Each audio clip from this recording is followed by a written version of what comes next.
my 5 tips using my Nexus devices here. Those of you guys who have a Nexus device or just a stock Android version, and it might work for others, I just don't have all the phones, so you want to try it out for yourself.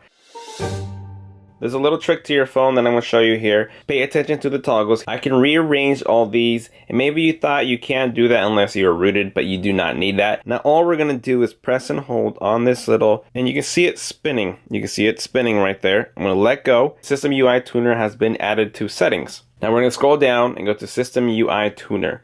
Fun for some, but not for all. And quick settings, you click onto it. Now you can rearrange your stuff here. You can add more tiles, or let's say you don't want to see the invert colors, so you're going to bring it to the trash can and throw it away. It doesn't throw it away completely because you can bring it back, as you can see, invert colors. I want the airplane mode to be in the middle, switch it up, and it switches over. You don't really get to add like cameras or special apps. It's not a rooted feature, it's just more like a rearrangement or changing something on here. Now I love to see a little battery percentage, but I can't tell how many battery percentage I have in that little battery. So what you do, instead of having to do another third-party application that does this, you do it straight up within the phone. You can see my battery right there, it's nothing inside of it, but I'm gonna click on this, and now there is a battery percentage of 81%. Instead of having to bring it down and then one more, go to the battery percentage, you'll see your battery percentage all the time inside there. Status bar. You can quickly uncheck and check things on if you don't want to see them in the toggle bar. It might be very useful and more minimal for you, or added features.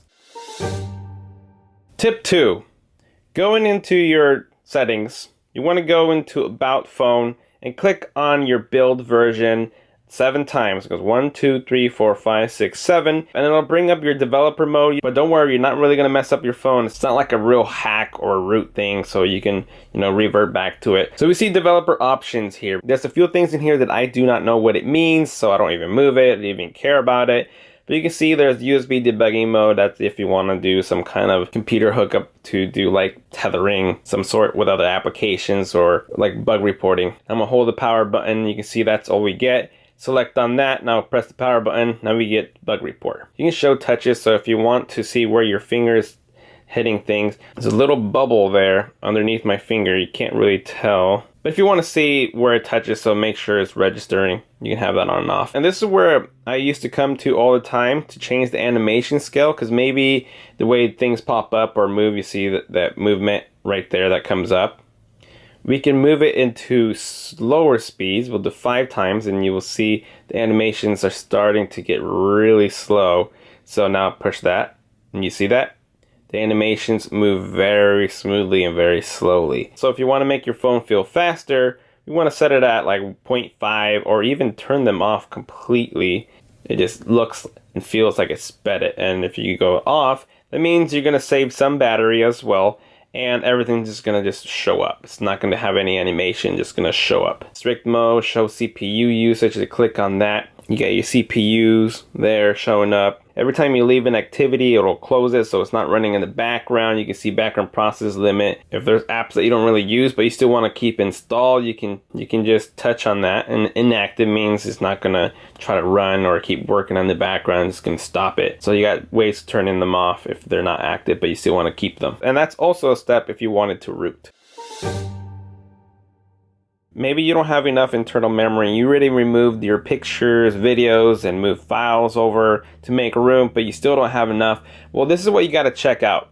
Go into your settings, go into your storage and USB. It might say something different. Just go to your storage. As you can see here, I've only used less than 6 gigabytes on my 64 gigabyte. The reason why I don't have a lot of stuff taken, because I remove a lot of apps, I remove a lot of games, and all my pictures and videos go over the cloud on my Google Photos. So I will always have enough room. But we can see the apps are what takes the most memory on my phone. But going to the bottom, we can see cached data. There's 1.2 gigabytes of data being used, which can be released and nothing bad will happen to your phone. Let's clear that. I'm going to clear that. I've seen it up to 5 gigabytes of cached data. Now look at my memory, the 4.60. Now I released more memory for me to be able to download if you weren't able to. So that's another tip there. But also, guys, I recommend storing your pictures on the cloud. Tip number 4, disabling applications. Those of you guys who have a lot of bloatware or applications that you never use but you can't remove them because you're not rooted. Play movies. Now, I can't remove play movies. Now maybe your home launcher does not allow you to do it this way, But you can see I'm going to go to app info. Now if you want to go into your apps, you want to go into your settings, go to apps, and find that application again, Google Play Movies. Now I can't uninstall it because I have to have it, but I'm going to force stop it. You don't need to press that at all, but it'll say computing there, which you don't have to wait for, and you press disable. Now it says if you disable this app, other apps may no longer function as intended. Your data will also be deleted, which I'm totally fine because I don't ever use it. So I'm going to disable the app. Now it doesn't uninstall it from your phone. It just goes back to a factory version of uninstalling. It is disabled now. Let's go back into the drawer and you will see that it's no longer there. So I won't be annoyed with applications that are in my drawer, or it just won't be popping up or stuff being updated for it because I don't have it ready for it to try to work. So that's a disabled option. If you needed to bring it back, go back into your applications. If you don't have the option to choose from disabled, enabled, or applications, it's always going to be at the very bottom. And click on that, you see disabled. And those are the disabled applications.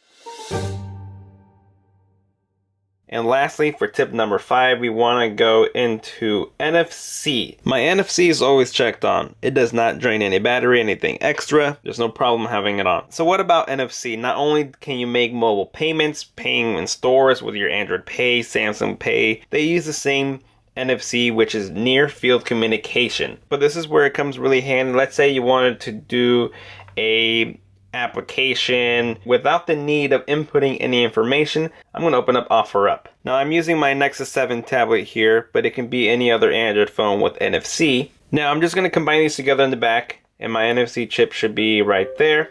Now you can see it got smaller, and I'm going to touch this and it's going to beam it right over to the tablet here. And there's the application right there without me having to put any information, because I had this app open. Your friend might have been watching this app and he wants it. Same as Clash Royale. Put it over, cast it over, and there we have it, Clash Royale. NFC is great for a lot of reasons. You can even buy little tags to make profiles and a lot of things about NFC. NFC has been around for Android for around like 5 years or more probably. A lot of people don't understand them, and I haven't obviously educated a lot of people about it, but I've used it and I love it, and it's pretty much been a mobile standard ever since. So go educate yourself on NFC. Other people have great videos out there for you to check them out. So there you guys have it. Those are my 5 tips using my Nexus devices here. This is 2015 Nexus 6P, Nexus 7. The only devices that I have right now. Even though I performed all these on my Nexus device, doesn't mean that you have to have this phone in order for those features to work. But it's definitely worth it for you to go test it out for yourself. And there you guys have it. Thank you for watching. And as always, I will see you guys next time. Later.